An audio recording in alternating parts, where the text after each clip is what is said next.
So hello there and welcome to a brand new episode of a brand new series, the first episode of the DNF1 Retro Podcast, where we look back in time in F1's past and talk about some of the more famous races and famous incidents that you would have remembered from F1's past. And of course, we will be analysing the events and reviewing the circumstances that were available at the time in F1's history. And joining me, of course, once again is my co-host, Mr. Courtney Pine. So Courtney, how are you? And are you looking forward to taking this trip with me through the F1 time machine?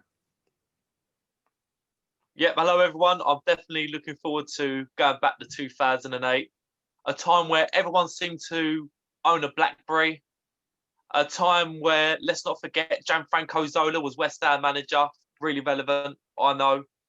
And also a time when me and you were both at sixth form together and our Ferrari and Lewis Hamilton colours were as strong as ever. And this was certainly a very interesting time to be supporting our teams because they were obviously both going ham and tong for the 2008 World Championship. Absolutely right. And of course, for those of you wondering what time Courtney is talking about, well, the giveaway is in the title and in the thumbnail of this video already by the time that you see this podcast. But Courtney is talking about 2008. A very, very special time for many F1 fans, mostly the British ones, who would have bear witness to Lewis Hamilton's first of many World Championship successes. But of course, as many say, the hardest one often is the first one that you win. And this is definitely true in some regard as far as Lewis Hamilton is concerned. So as this series goes on, guys, we're going to be talking about some of the races from F1's past. And if there are any in particular that you do want us to talk about or any particular events in F1's history you want us to cover in this series, please do let us know in the comments section of the YouTube channel. Of course, if you are listening in on Spotify, feel free, or any other podcasting platform, feel free to go on the YouTube channel or go on our social media handles at Instagram and Twitter, DNF1_official, as you can see in this new jazzy background that we've made specifically for this series. So we hope that you enjoy that and hope that you like that as well. If you are enjoying the video, make sure to give it a like and subscribe to the YouTube channel as well to join our ever-growing DNF1 family. We would absolutely love to have you guys on board with us for this journey, and of course the regular DNF1 podcast episodes that we have every week as well. So getting into it, Courtney, as you mentioned, 2008, the year of the BlackBerry, a time before smartphones were even a thing. And it's strange to imagine a world without smartphones, and yet it was only 12 years or 13 years ago, I should say now, that was a reality for us. As you mentioned, Gianfranco Zola was the West Ham manager. Not that that's something that I cared too much about. We had the same manager for almost a quarter of a decade at that period of time. But nonetheless, a very special time for F1's history. And the Brazilian Grand Prix itself, when we go toward the 2008 and analyze the 2008 season, it was very much a season where a lot was expected of Ferrari in particular. You know, a team that in pre-season looked like they were going to blow the competition away. Following on from last season where Kimi Raikkonen had won his one and only world championship and the last championship that Ferrari have won as far as the drivers are concerned. It very much started off with Lewis Hamilton winning a very chaotic Australian Grand Prix with a very calm manner, coming back from that narrow disappointment he suffered at the Brazilian Grand Prix 12 months prior to the race that we are analysing today. But as the season went on, Ferrari really showed their hand, showed their mettle, put the reliability issues that they had to bed because, of course, reliability was a factor. But then the season started to gather pace and momentum. Lewis Hamilton joined the fight. It was no longer a battle between Raikkonen and Massa at Ferrari of who was going to be world champion. Followed that with wins in Monaco and Britain for Lewis Hamilton, arguably one of his greatest performances we've seen in his career. Drives. Absolutely. And then the races that followed. It was a very back and forth world championship, particularly between those three and also Robert Kubica as well, Courtney. It's probably fair to say that we don't get many championships these days as sporadic and random as what we saw, which was indicative of the 2008 season. Yeah, we definitely need to have times like those return again. They've certainly been missed. But another factor worth mentioning is the weather. The weather seemed to define the season overall. You have a look back on some of the drives, particularly from Lewis. You look back at races like Monaco and Silverstone, obviously a Great British Grand Prix. that were very much defined by the weather. And that was definitely the case when it came to Brazil as well. Absolutely. It seemed that the best races in that season were the ones where it rained in particular. I mean, as you mentioned, Monaco, Silverstone race, of course, Belgium, another great race. Some also chaos at Fuji and Singapore, so many great races. And then, of course, it come down to Brazil, the final race of the season. So to paint the picture of where we were going into Brazil, the Chinese Grand Prix that immediately followed, Lewis Hamilton winning that race quite dominantly. It was one of the more dominant performances of Lewis's career. And this was at a time where he really had to be flawless. He didn't have it all his own way, as he perhaps did in 2007 by comparison, where it seemed to fall away from him. This time, Lewis was a lot more adamant and a lot more defined in terms of making sure he was going to win this world championship at all costs. I remember the start he had at Fuji, where he braked very, very late into turn one, defending pole, almost went into Kimi Raikkonen, obviously was penalised for it. And some of the fight that he showed in Belgium as well, despite having that victory taken away from him, up to people to still decide today. They still debate whether or not that was fair. But coming into China, a lot of pressure on Lewis's plate, on his shoulders. Had to respond to what happened 12 months ago, where he went off the road and beached it in the gravel. There was no gravel on the way to the pits this time. That had been removed in place of artificial tarmac, to prevent a situation like that happening again. And he really took it in his stride. He got away at the front, the two Ferraris fighting amongst themselves. Eventually, Raikkonen gave way to Massa to play the team game, to allow Massa to have the opportunity to get as close to Lewis as possible. But alas, it was to no avail, and all they could do was damage the limitation. It brought us to Brazil with Hamilton having a 7-point gap to Felipe Massa. Those two were the only ones left in the championship. Robert Kubica was fighting, but alas, he could not keep up. Raikkonen as well. He fell out of the championship running for some time, probably since the Belgian Grand Prix, where it all went completely wrong for him in the battle with Hamilton.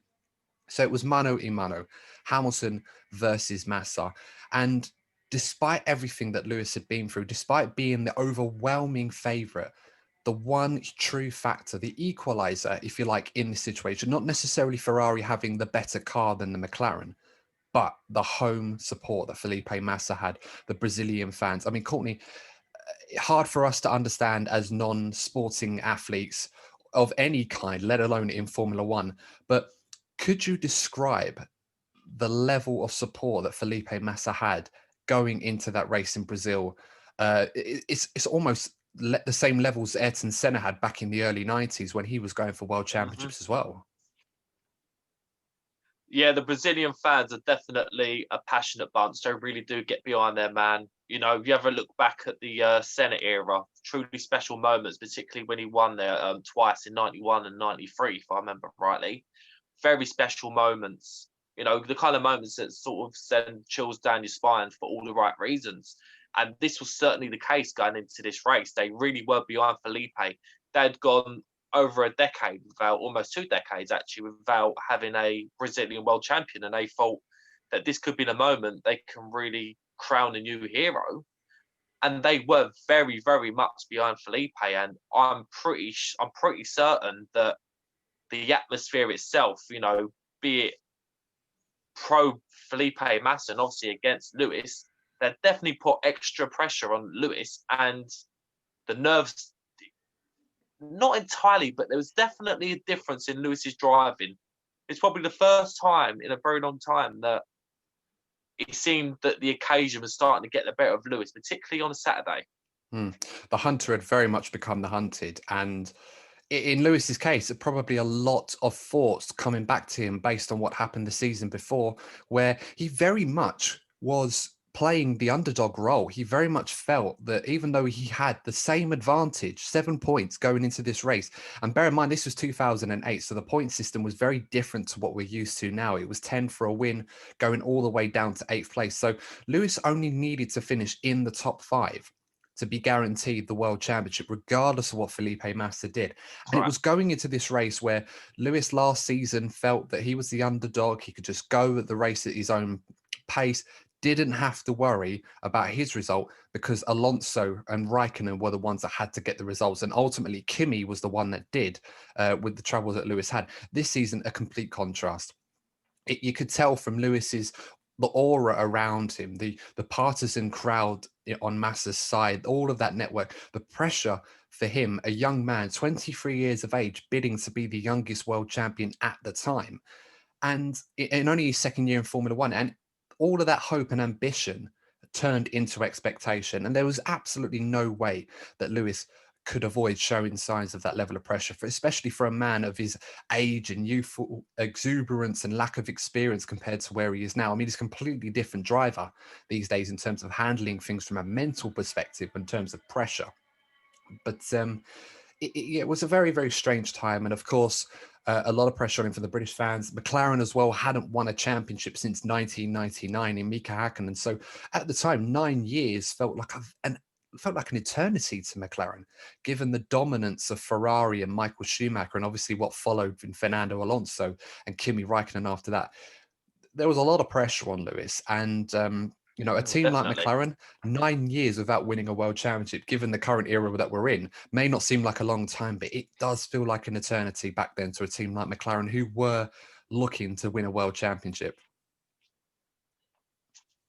Yeah, like if you have a look back through McLaren's history, there were high expectations, particularly during the era where some of the younger fans might not know, when they were managed by Ron Dennis, and Ron Dennis he didn't mess around, did he? He always expected to be at the top. So the fact they went quite a long time without a championship, the pressure was certainly building, particularly on any drivers who were going for a world championship. And Ron Dennis had backed Lewis Hamilton from a young age.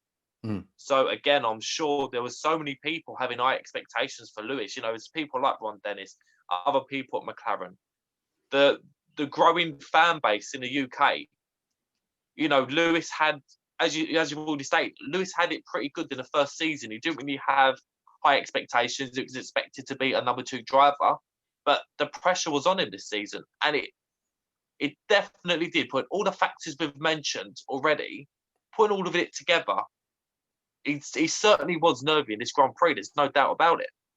Absolutely. But of course, that wasn't the only story in that particular race. There was 2 other stories at hand. Of course, Rubens Barrichello at the time was the all-time most appeared F1 driver, or did the most F1 starts. It's something for the Brazilian fans to celebrate.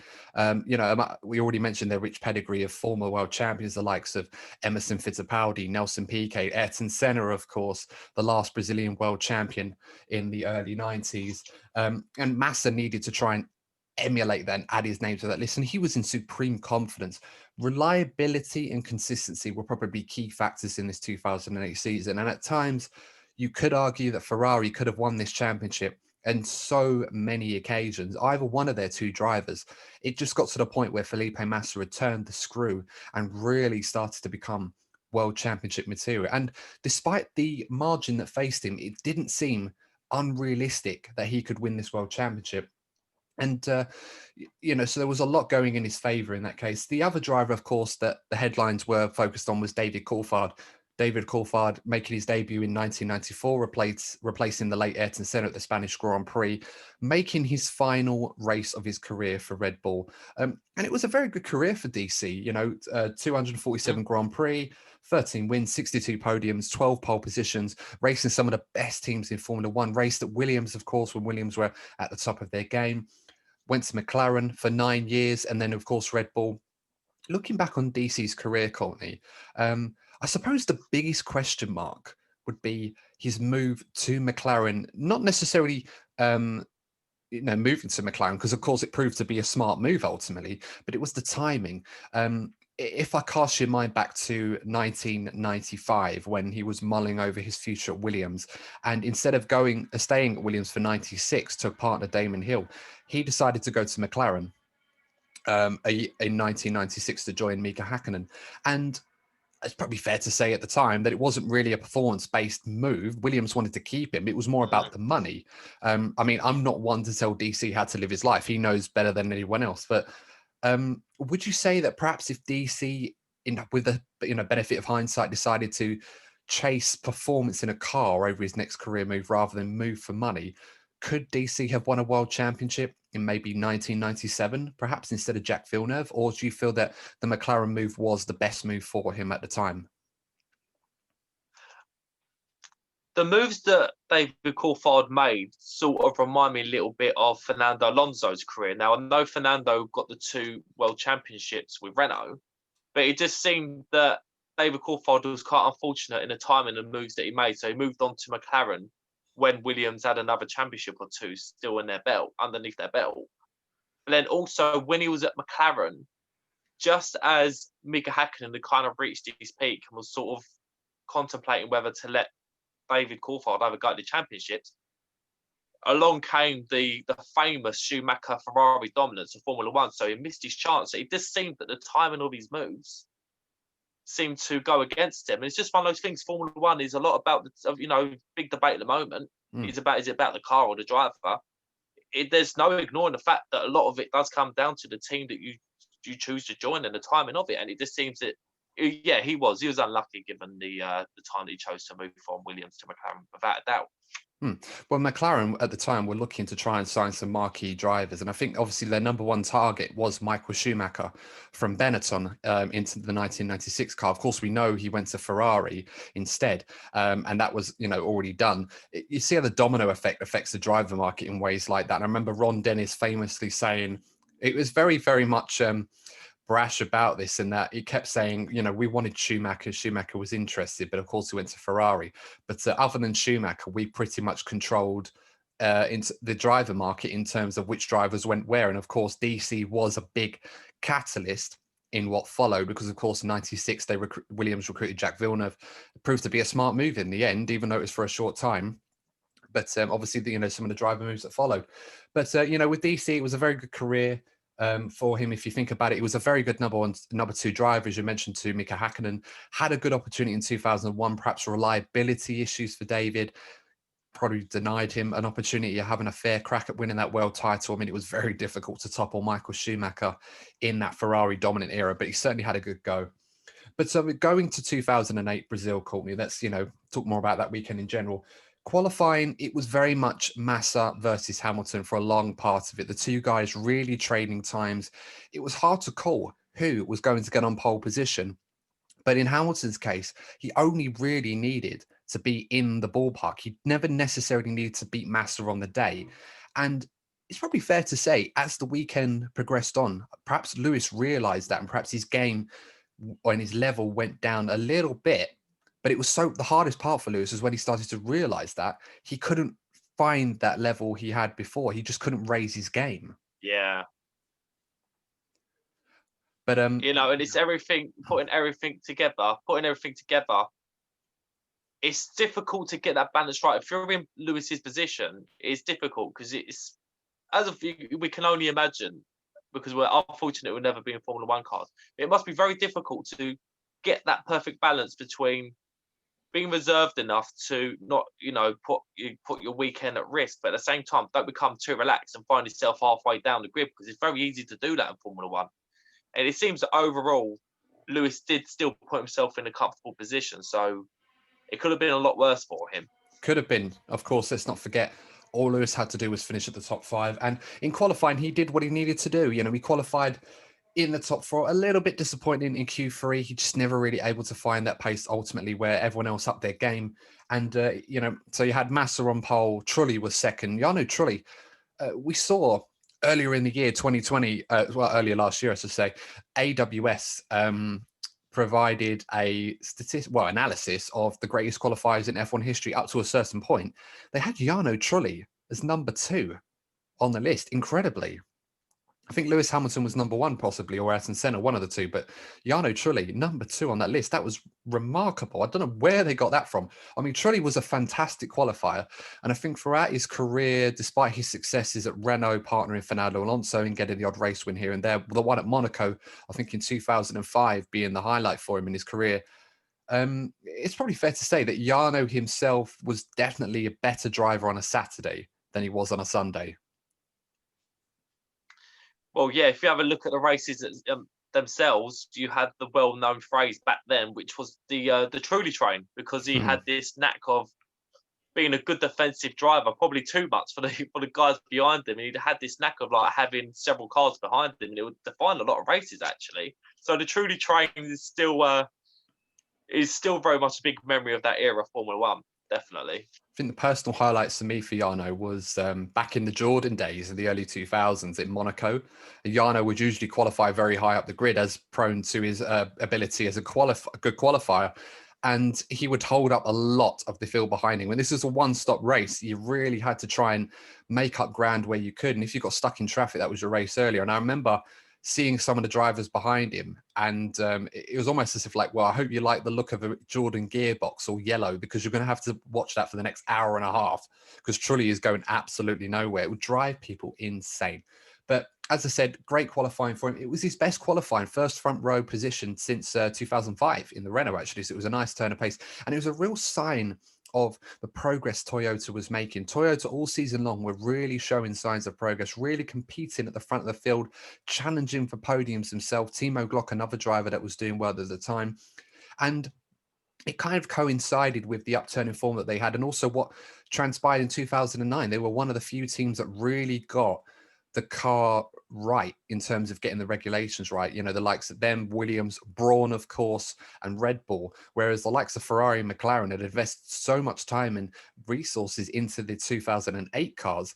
They were almost in the midfield from the get-go. It was a massive surprise. So, you know, it was a good time for Toyota, a project that they spent many years getting right when they joined F1 in 2002, that seemed to be one that was going to be very much short-lived, but they really came to the fore in 2009, and it showed in their 2008 car where they were making progress, kind of similar to what Racing Point nowadays and what they'll probably try and do as Aston Martin going forward.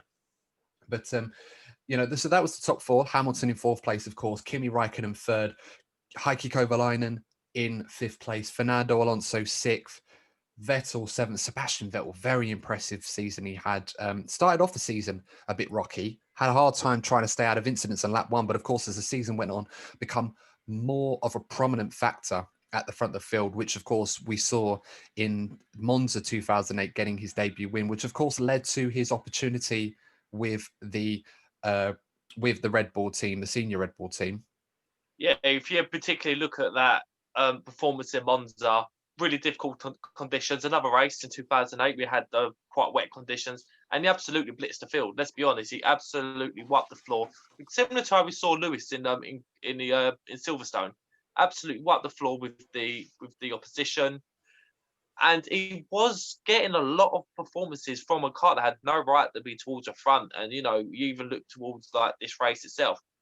He was getting the car in the upper echelons of the grid. And it was very much the start of a very good career. And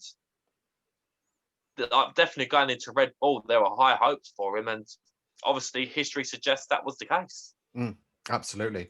And obviously we know the rest as far as his career is so far, with, of course, hopefully some more upturning fortunes in the current season. But of course, to the race itself. Now, the race itself, with Lewis in fourth place, it did seem people were relatively confident that he could bring that home. They definitely felt he had a car capable of maintaining that position. Perhaps maybe getting on the podium with Jarno Trulli sort of out of position from his superb qualifying performance. But then, of course, the one big mitigating factor, the caveat, if you like, that has been prominent so much in 2008 was the weather. And just minutes before the race, the heavens absolutely opened. And at the time, Courtney, given what we had seen from the season, that was probably something we thought would go in Lewis's favour. I remember a lot of Ferrari fans thinking, oh, great, you know, it's rain. This is what Lewis wants. This is exactly what he needs to try and catch Massa, pass him, and win the World Championship. Yeah, but it just seemed like it was almost a sign from the gods. So I'm not the most religious of people, but it just seemed that there was a divine intervention. The moment that happened, we all knew this was going to be a special race, and God, were we right. I mean, we would not have expected the chaos that was about to ensue, because when it rains in Brazil, it doesn't rain just a little bit. It rains cats and dogs. And it just, with Formula One cars, all you need is a little bit of moisture, and the race is thrown into chaos. And when I was watching, I felt nervous. I know how good Lewis is in the rain, but I thought this is the last thing. You just want a smooth, dry race, get the car full for hire, and everything's okay. But I'm sure the neutrals will have loved seeing it happen just for a race. Absolutely. And the unpredictability element of it was such a huge factor. Despite Lewis being at the front in those wet weather races for a lot of the time and really taking advantage of the conditions, it was never a guarantee, especially compared to what we know today, where in Formula One, if it rains, there's a good chance that Lewis Hamilton is going to win that race. It's almost to a point where it's more predictable than it is in the dry. But this was a different Lewis Hamilton to what we are used to right now. This, we're talking about the seasoned veteran. We're talking about the young hotshot superstar that was chasing his first real moment of Formula One immortality. He was chasing it. And the pressure on that young man's shoulders at the time, I can't imagine what that must have been like. He probably thought, manage his race out, plan it. It's going to be nice and dry, not going to worry about it. I mean, it was the threat of weather, but he thought, I'll handle it. As soon as the rain come down, he probably thought, damn, I really could have done without that today. Not to mention all the pressure from the Brazil fans on every moment that car loses a bit of control. With no traction control as well, back then, those Brazil fans would have been roaring to try and see if they could try and distract him or put more pressure on him. But as I said, as the race got underway in those conditions, there was a delay to the start, of course, because they wanted to change wet tyres. It was a massive, frantic panic. There was only one car that didn't change tyres, and that was Robert Kubica, Courtney. And he ended up going into the pits from the formation lap, and that completely ruined his race. Although Robert inadvertently didn't realise that he would become a factor later on in terms of the eventual world champion at the end of the race. But we'll get to that as and when. But at the start of the race, Massa started very well, as you expected, handled the pressure really well. It was like he was driving in a different league to everyone else, and that culminated in his performance. Heikki Kovalainen, we haven't really talked too much about him, but a driver that was in place to replace Fernando Alonso, a driver who contributed a lot of the friction and tension in that rivalry with Lewis last season, a driver McLaren were probably very happy in some regards to see the back of. And Kovalainen, by comparison, hadn't really been able to demonstrate the ultimate pace I think McLaren were hoping for in a number two driver. I think whilst Lewis was probably driving to the utmost performance that car could give at the time to challenge the Ferraris, I think they were expecting Heikki to be more of a team player and be up there with Lewis to cause Ferrari a few more problems than he did. I suppose other than Hungary, we never really saw that too much from Heikki. No, and there is a reason why McLaren went on to replace him a couple of seasons later, because, of course, teams would ideally like to have a number one and number two driver, but you need your number two driver to be close enough to make life harder for the other team, which in this case were Ferrari, because over the course of the season, yes, Ferrari were fastest, but the gap wasn't massive. So they needed that number two driver to be closer, that would be good enough on a good weekend from McLaren to take points away from Ferrari. But that didn't happen enough. But Heikki certainly done his bit to help Lewis at the start of this race, though. So I must give him that. Yeah, he did. He got away pretty well, almost better than Lewis, but he tucked around the outside to stop the likes of Fernando Alonso and Sebastian Vettel behind Lewis Hamilton because, let's be honest, I mean, Fernando Alonso in particular, whilst Vettel, there was no real issues with Lewis already.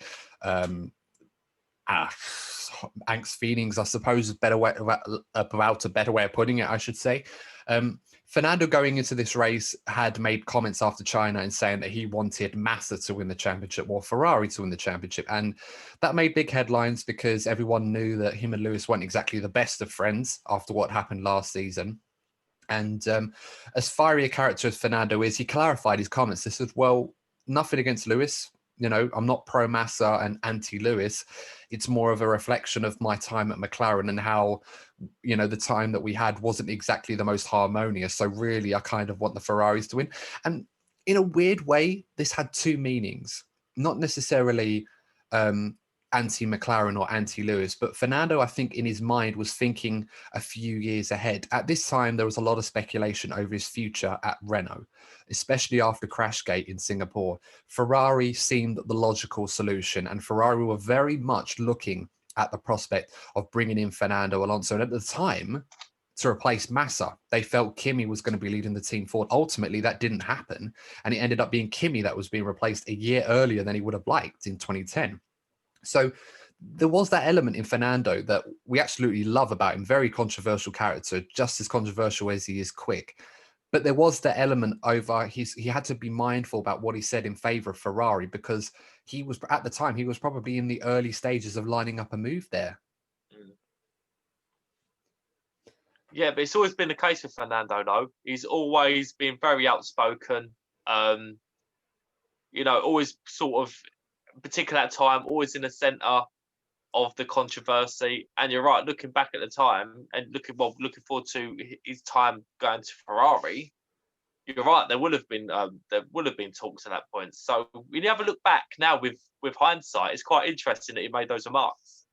Because we were none the wiser. I mean, there was the speculation regarding his future. I think it was after the Bahrain Grand Prix, only 2 races into the season.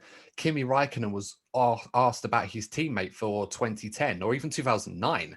He said he had no idea. He didn't want to say anything. You know, the plan was, it seemed that Ferrari were going to bring Alonso into partner up with Kimi. They weren't sure what was going to happen with Massa, but of course, as time went on, Massa had really, and in a way, this probably served as a catalyst for Massa's performances or his upturning form, where he really showed them that you can't get rid of me. He was meant to be the next Schumacher, or Schumacher was meant to be like a protege. So he was meant to be a protege to Schumacher. But he never was really able to deliver, only until the latter end of 2008, where we started to see Massa's true quality come to the fore. And then obviously the upturn in form and Raikkonen's downturn in form, by contrast, really shifted the balance in Massa's favour, and Alonso obviously replacing Kimi for 2010. But as I said, the race got underway. Good start for most, except for DC, unfortunately, who got tagged by Rosberg and then eventually was sent into a spin and hit by Rosberg's teammate Nakajima, a driver who David was getting very frustrated in colliding into Kazuki Nakajima, which ultimately broke his suspension and ended his Formula One career just like that, which is a real shame. He had that special white Red Bull livery that was really nice at the time, but unfortunately we didn't really get to see too much of it on the day, did we? No, real pity. He sort of kind of went out the back door, didn't he, unfortunately for DC? Particularly given the way, the high profile this race was. And he sort of went out right at the beginning. You're right. It's a shame we didn't get to see that livery because it was nice. Nice livery. Red Bull do some nice liveries, to be fair, but they don't showcase them enough. But back to 2008, and yeah, it's a shame. It's just a shame that a good career like his sort of went out in such a low profile way. It did, yeah. Brazil tends to be the scene of a lot of drivers in their swung song races. Of course, we saw Michael Schumacher's brilliant performance, which was unfortunate. It didn't really come to anything in the end in 2006, the first time he retired, and he had a decent one in 2012 as well, but that didn't really amount to anything either in terms of a standout performance. And then you had Felipe Massa's first retirement as well, which he never finished that race. So Brazil very much a cruel mistress in terms of trying to provide a decent send-off to some drivers of F1's past. And David was certainly no exception to this one as well, but a good career nonetheless. But as the race went on, Courtney, the track started to dry very quickly. The safety car was out after that first lap incident. And there was a big dilemma for a lot of drivers, because the track got wet very early on, but it was drying out very quickly. And you and I both know about Brazil.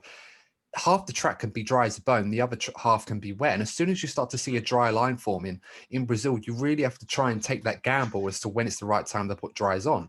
Ultimately, some of the guys pitted in a bit later on, a few laps in, but Fisichella down in 18th place in the Force India, a race winner at Brazil in 2003 in the Jordan, the famous race that got red flagged, and they gave it to Kimi Raikkonen. But when they did the count back a week, they realized Fisichella was actually ahead of him at the time, and then he got awarded the race win a week later at the Imola race. But he decided to pit after the second lap, took the gamble to dry tyres, and that paid off massively when the leaders did the first round of pit stops about 10 laps later. Yeah, well, it's one of the defining moments of the race, because he, not only himself, but Alonso ended up ahead of Lewis, and Lewis had a lot of work to do. And when Lewis caught up with Fisichella, that was one of the most nail-biting moments of the race, where I thought, you know what, he's going to overdo this and take himself out. But Lewis pulled off a blinding move on Fisichella, and if he hadn't made that move, the result of that race could have been very different. Absolutely. As I said before, I think Lewis was in the mindset that as long as he maintains position and doesn't do anything stupid, he should have the performance to stay ahead of the guys behind him and just bring it home. It was almost Alain Prost-esque, you calculating how good you need to be to make sure that you finish in the right position, knowing that Felipe Massa had nothing to lose and had to win. So he was going to take all the risks, although Massa was in a league of his own on the day, it must be said. But after that first pit stop, you're right, Courtney, Lewis got bogged down. Raikkonen managed to clear Trulli. Hamilton didn't. And as a result, not only did Trulli stay ahead of him, but as you said, Alonso, Fisichella, even Vettel, who pitted very, very early, was on a free stop strategy. So he was completely out of sync and chasing Massa at the time. That's how good Vettel was in the middle stint. But Lewis was really bogged down, had to really up his pace and start going from a game plan that required him to just maintain position, not do anything stupid and bring home the championship, to now attacking, knowing he had to pass guys to win the title. And that move on Fisichella, as you described, Trulli making a mistake going off, giving him sixth place quite easily. But Fisichella, he was stuck behind him for 5 laps. And I remember seeing Timo Glock catching up to him in the sister Toyota, Sebastian Bourdais in the Toro Rosso. I mean, that's a name that takes me back, Sebastian Bourdais. A very illustrious career outside of F1, but in F1, not so much compared to the hotshot Vettel, who was really making headlines by comparison. But they were really closing in on Lewis. It was really, really worrying until Lewis went for the move into turn 1 in difficult conditions, just about got it slowed down and avoid hitting that Force India and going into 5th place. It was a bold move, but it was one that had to be done. And it put Lewis back in championship contention. And as the second stint went on, Courtney, it was very much cat and mouse, really, with Lewis and some of the other guys. But then, of course, Sebastian Vettel making an earlier pit stop than the others, coming out of second place back into the fight, was really harrying and harassing Lewis for a lot of that race in particular. And it must be said, Vettel at the time and Timo Glock didn't realize that they were going to be 2 very huge factors in this world championship, especially Timo Glock himself. But it was an incredible race to watch at the time, really watching Lewis almost succumb to the immense pressure that he was under. It was like watching a man constantly shaking in a Formula One car, praying that the race could just end with him in 5th place. Well, at that point, there were so many different situations going on. Sometimes it's difficult to keep up, but this race in particular, it was awful. It was like 1 minute, because when you obviously like supporting one of the guys, 1 minute you're thinking, okay, yeah, he's got this under control, and then 30 seconds later, you're thinking, God, this is over. It was just nip and tuck all the way through, and I've got to say, I don't think I was relaxed for very long in that race at all. It was. God, looking back, is this all coming back to me? It really was. It was unique because there was so many, because it wasn't even just with the race itself. It was the weather. You just didn't know whether a Grand Prix de finest shower was going to come along and change everything. Absolutely. And, it was at that point of the race, after Vettel made his second stop, he was very much lightly fueled and he was all over the back of Lewis Hamilton, putting a lot of pressure on him for 5th and 6th place. And Lewis really was in a position where he could not afford to lose any more places. Eventually, he did get up to 4th, with Vettel making that pit stop and obviously allowing Lewis. So Lewis was in a very comfortable position at the time. And even if Vettel did get past him, as long as he kept the likes of Glock, Bourdais, Webber, etc. behind him, he was okay. Nick Heidfeld was completely out of sync. He tried to gamble on a strategy, didn't really pay off for him. Robert Kubica, as we already mentioned, was out of contention because he made the wrong choice on strategy at the start. And until the threat of weather came, it did seem, despite there being 3 races at the time, and we were talking Massa completely on his own at the front, Alonso and Raikkonen having a battle between themselves for 3rd place, and then you had Hamilton, Vettel, Glock, Bourdais, Webber, all harrying behind for the 4th all the way down to 7th and 8th. Until the weather came, it was a huge factor. But of course, when the weather did come, it was amazing how the race completely turned. It was almost like a Steven Spielberg script of how the race unfolded in its final stages. Of course, when the rain started to come down, it was very light. The drivers themselves were all thinking, right, when is the best time to pit? What is everybody else doing? Should I pit?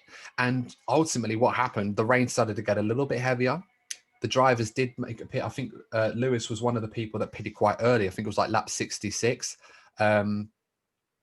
Kovalainen, he pitted on lap 65. Kovalainen was kind of like the guinea pig. He went first, decided, everyone thought, yeah, that seems like the sensible thing to do. It's going to get worse. Let's pit now, to sort of cover off the back markers trying to make that early stop. In the same way Fisichella had, his early stop probably instigated that reaction from guys to pit early to cover off the runners, because with about 5-6 laps to the end, they had literally no time to recover position. So they did that.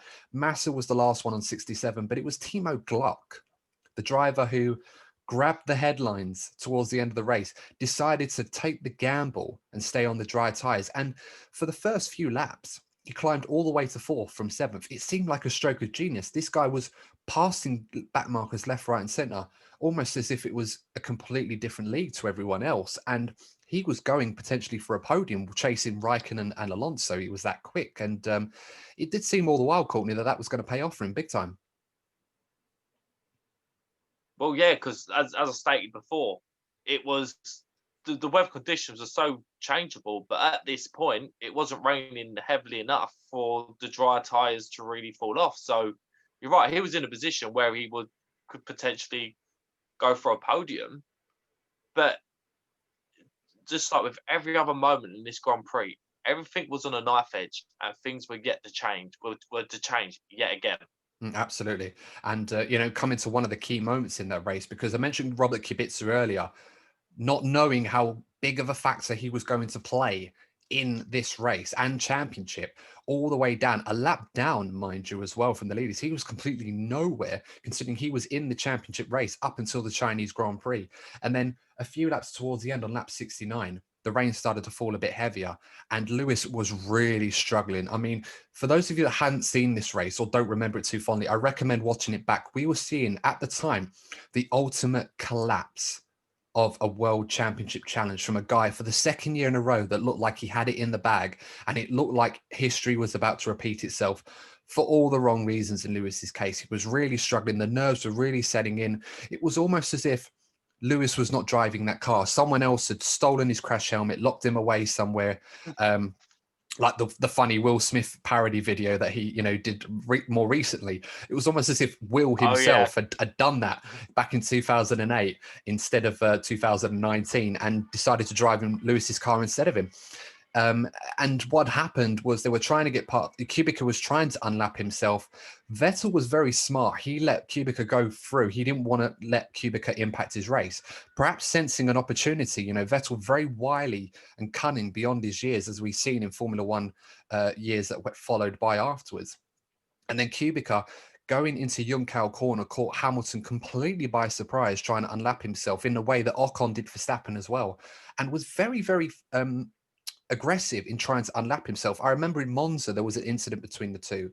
And Kubica had said Hamilton was a bit too aggressive, and perhaps Lewis needs to learn to be a bit more considerate to other drivers. It was a tag that Lewis was attributed a lot in his early career. Complete contrast to the driver that's so much more calm in battle than we are now, much more calculated and perhaps a bit more respectful to his fellow competitors.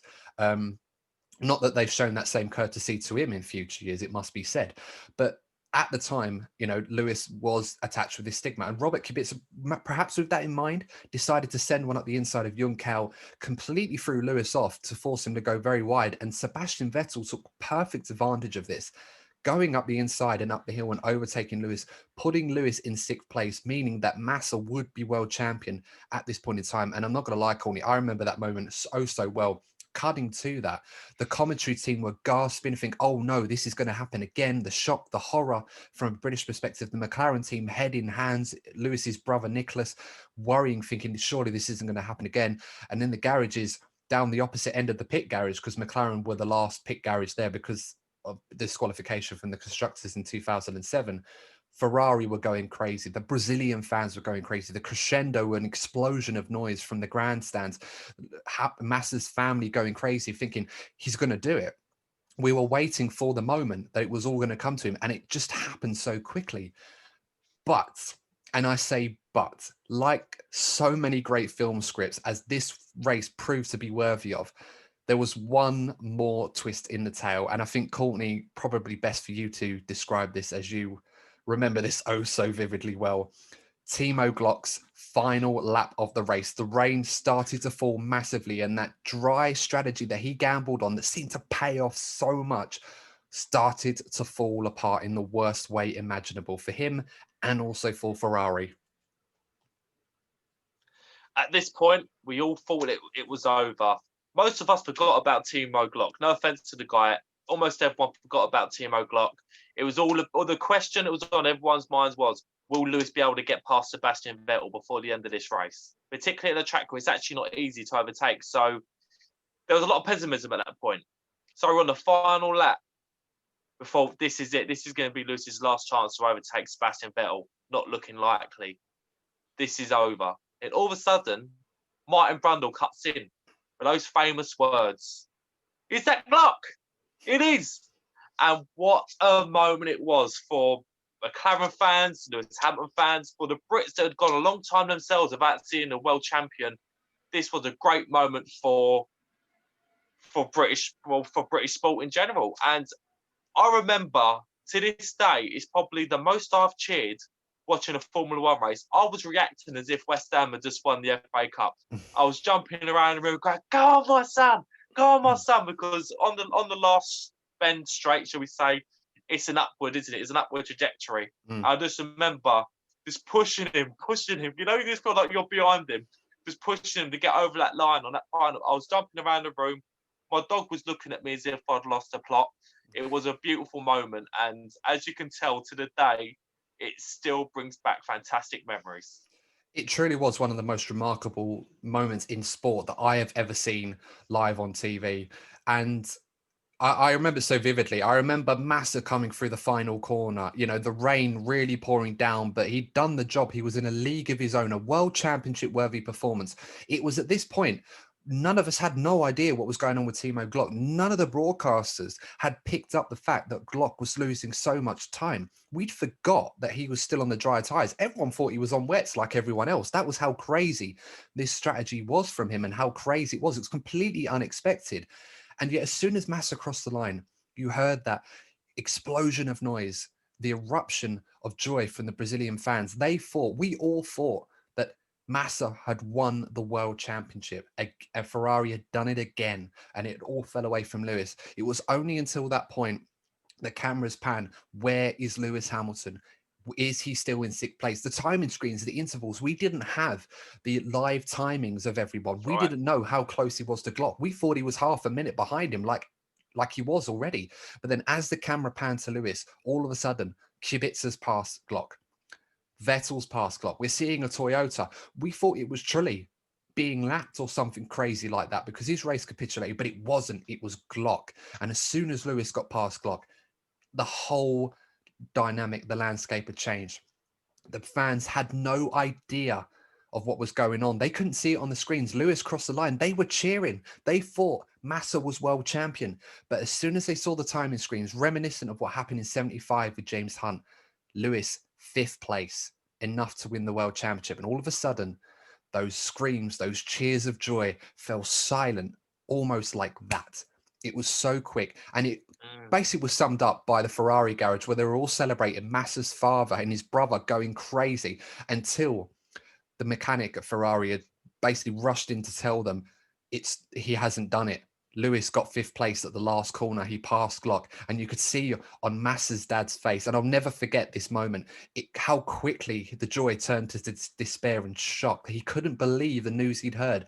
And yet further down the garage, Martin Whitmarsh, Ron Dennis going crazy, Nicole Scherzinger, the Pussycat Doll, and Lewis Hamilton's girlfriend at the time going crazy in the hills. I mean, fair play to her, how she managed to jump for joy in those hills without falling over. I'll give her credit where credit's due, Nicole. Great stuff there. Good for changeable conditions, Adam. Yeah, well, there you go. Absolutely. Maybe I won't. No, probably not. But yeah, absolutely fantastic. And as a Ferrari fan, I couldn't believe what I had just seen. I was ready to celebrate. I thought it was over.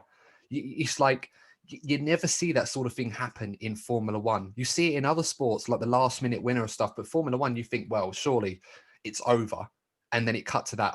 I mean, it was absolutely perfect. Whoever was doing the directing of the broadcast of the Formula One live feed from there absolutely timed that to perfection. From Massa's elation of winning, the ecstasy that come with that, to the despair that happened almost second afterwards to Lewis Hamilton passing Glock, going up the hill to win his first world championship. And I'm not going to lie, Corny, he's still one of the most incredible moments in sporting history that I've ever seen.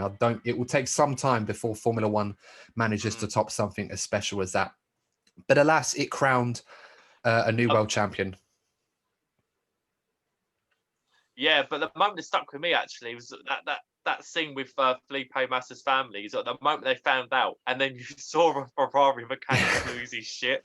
I think he either threw something or he headbutted the He wall, and then headbutted like it, a yeah. part of like the decoration, Mm. a part of like the fittings of the decoration fell Yeah. off. I thought that moment alone has summed it all up. I know, and that was a big thud. It was like bang. I was like, wow.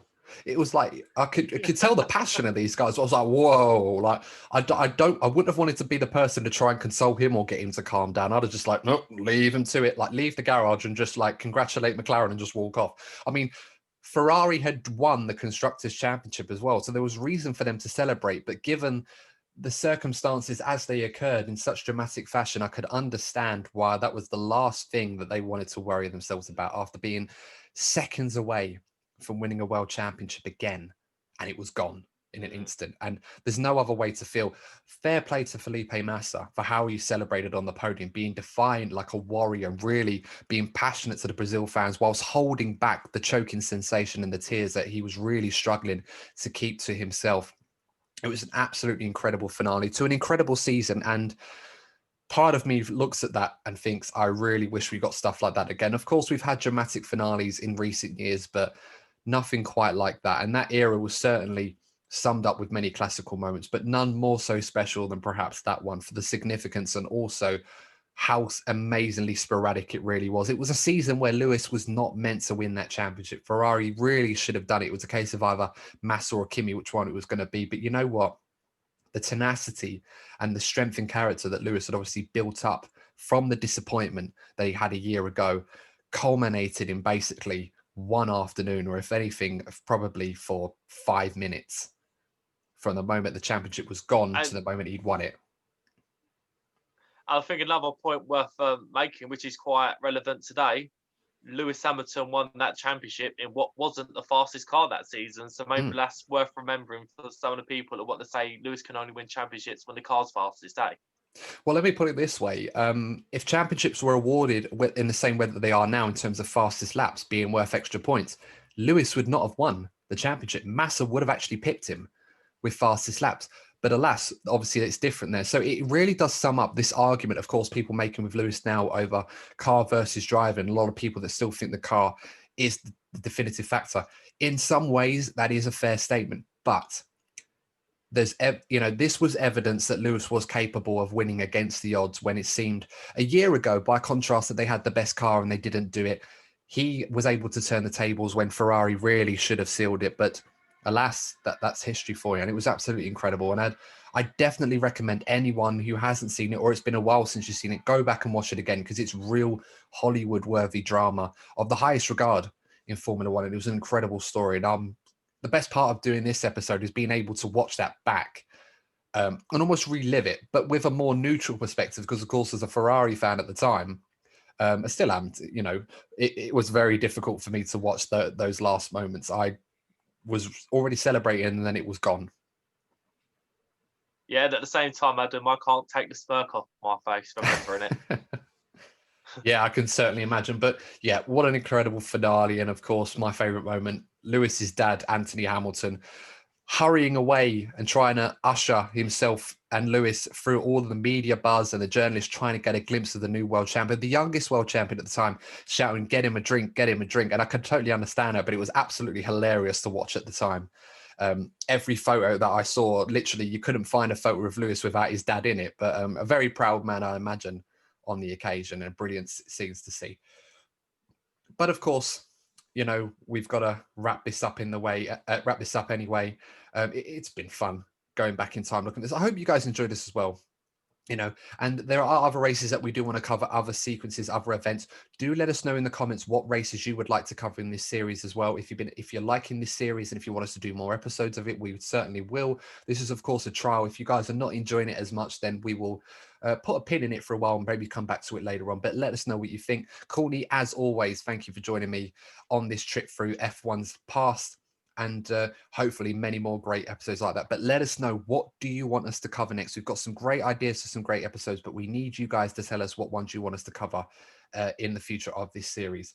But as I said already, give the video a like, subscribe to the channel, and obviously follow us on social media. The handles are on the background as well. If you are listening on Spotify or Google Play or Apple Podcasts, make sure to, let us know how you feel about it on social media as well, and let us know what other races you'd like us to cover.